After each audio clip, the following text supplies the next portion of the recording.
Quand tout s'effondre, rupture, séparation, grosse crise, on a souvent cette tentation de croire qu'on peut repartir à zéro. On se dit, cette fois on fera mieux, on a appris de nos erreurs, on va se redonner une chance.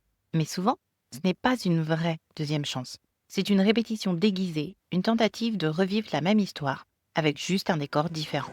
Salut, moi c'est Letty et bienvenue dans ce nouvel épisode de Matcha Talks. Depuis qu'on est petite, on nous a appris que l'amour suffit, que l'amour vaincra toujours. Dans les contes, dans les dessins animés, dans les films, la princesse et le prince surmontent tout, les malentendus, les trahisons, les tempêtes. Et à la fin, ils s'aiment encore. Et j'y ai cru, vraiment. Je croyais que si on s'aimait, on pouvait tout réparer. Mais aujourd'hui, je sais que non. L'amour ne suffit pas. Aimer quelqu'un, c'est une chose. Construire une relation saine, c'en est une autre. L'amour ne remplace pas la communication, ni le respect, ni la responsabilité, ni la patience. Ce n'est pas parce qu'on aime que tout peut se réparer. Ce n'est pas parce qu'il y a de l'amour que c'est bon pour nous. Alors pourquoi on reste?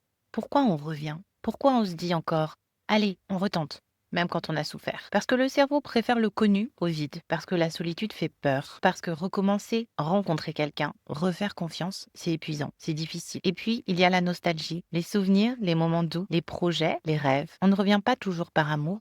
Parfois, on revient par peur, par habitude ou par besoin de validation. On ne s'accroche pas forcément à la personne, mais plus à ce qu'elle représentait. Un futur, une maison, une famille. Et c'est là que la deuxième chance devient une illusion rassurante. Je l'ai vécu. Après ma séparation, il y a eu cette envie de recommencer, de réparer. On se voyait souvent, on partageait encore des moments, surtout parce qu'on a un enfant ensemble. J'ai demandé une thérapie de couple.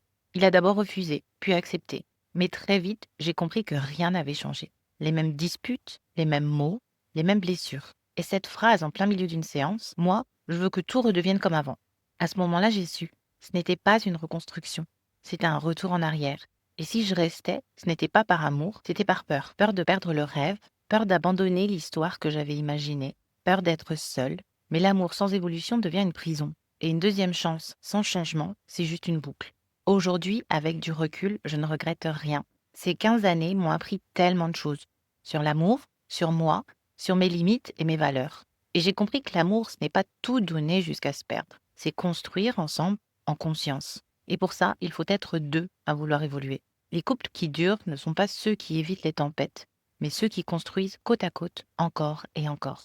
Alors, si tu envisages une deuxième chance, cet épisode n'est pas là pour te dire que c'est impossible, mais pour te rappeler que ça peut fonctionner si les deux changent, si les deux grandissent, sinon ce n'est pas une deuxième chance. C'est juste une illusion de sécurité. Et parfois, il faut avoir le courage de dire j'arrête d'espérer que ce soit différent, je choisis de l'être moi, parce que c'est là que la vraie deuxième chance commence.